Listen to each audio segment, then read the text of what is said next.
Magandang gabi, Pilipinas!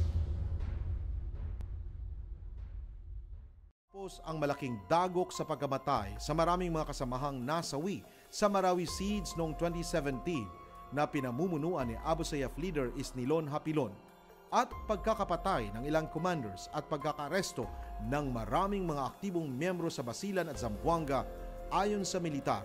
Iba't ibang stratehiya ang binubuo ngayon ng mga terorista. Isang umano sa mga direksyon ng Abu Sayyaf ay ang patuloy na pangingidnap para makakalap ng salaping gagamitin sa kanilang organization strengthening mobilization, pagdagdag ng mga armas at pagre-recruit ng mga bagong miyembro. Tahasang tinanong na Magandang Gabi Pilipinas si General Sobeyhana kung saan nga ba nanggaling ang mga armas at bala ng mga Abu Sayyaf. So makikita mo, ito yung RPG, ito yung gamit ng mga terorista Afghanistan and in other places na mayroong mga terror groups. So itong mga armas nila, sir, could be na supply ito galing sa international terrorist organizations? It can be. It can be. It can be loose firearms dyan sa border ng Indonesia and Malaysia. Dinalaw namin ang Mount Carmel Cathedral sa mismong sentro ng bayan ng Hulo, kung saan sa nagdaang mga buwan matapos ang pagpapasabog ay larawan ng matinding pagluluksa. Bagaman di palimot ang malagim na trahedya, pinagtibay ng malalim nilang pananampalataya ang pagpapatuloy ng kanilang paniniwala sa Poong May Kapal. Ramdam ang higpit ng seguridad, mailap ang mga mata ng militar, at kalkulado ang bawat galaw ng mga taong pumapasok sa simbahan. At kasabay ng mga panalangin, tuluyan ng malagpasan ang naganap na madugong pag-atake, hangad nila'y kapayapaan at patuloy na pagkakaisa ng mga Muslim at Kristiyano para sa kinabukasan. Humupa man ang tensyon, ang pagiging alerto ng militar sa tuwi-tuwi na ay isang ordinaryong tanawin na sa maraming mga kampo ng militar sa isla ng Sulu. Sa Camp Teodolfo Bautista, ang main headquarters ng Military Division na pinamumunuan ni General Vinluan, bawat hakbang ng mga isinasagawang mga operasyon ay maingat na pinaplano.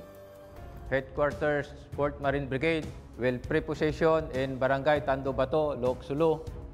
Sa military conference na ito, bawat opisyal na nangunguna sa mga galaw ng kasundaluhan ay naging agresibo sa tagumpay na maipapatupad ang mga plano at kautusan. 24/7 palagi na tinatawag ang kanilang mga atensyon. Sa mga battalion headquarters, mahigpit na ipinapatupad ang curfew at masusing pagpaplano ng mga gagawing military movements para sa kanilang marketing at paglilipat-lipat ng mga sundalo at kagamitan. Sa mga company headquarters, mas pinaigting pa ng mga frontline companies ng militar ang pagpapatrol at pagmamatsyag sa mga liblib na parte ng isla. Sir, kailangan ba talaga na kahit gabi you're doing this? Opo sir, kasi yung gabi kasi sir, yung dilim, yun yung magiging cover natin para makadikit sa kalaban. Kasi kung maliwanag na sir, mas madali tayo ma-detect ng kalaban. Siyempre sir, una dyan yung kuhan namin, parang faith namin, trust namin sa Panginoon kasi siya man yung nag-guide sa amin sa kuhan, mga mission namin. And next, siyempre, kung nasa Diyos ang awa, nasa amin naman yung gawa. Naka-ready yung mga night fighting systems natin. Then yung mga ration, yung mga dapat dalhin, especially yung mga pang first aid, yan ang mga mahalaga. Tapos siguraduhin na kumpleto yung mga bala. Ito rin isang bagay sir na magsasalba ng aming buhay tuwing maglalakad kami sa gabi sir. Kasi itong MBG na to sir is ni-required ng commander namin para makatulong sa kung anumang operasyon na gagawin namin sir.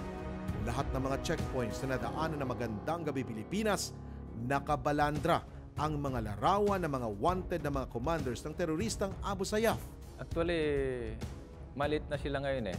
From 100 to 400 members yung formation nila. Ngayon, ang pinakamalaki na nila, 40 na lang sila. And then yung sa kidnapping naman, grupo-grupo na lang eh. May mga nabubuhay na mga grupo kasi personal ano na lang ito, hindi sa organization eh. Parang negosyo na nila. Magandang Gabi, Pilipinas!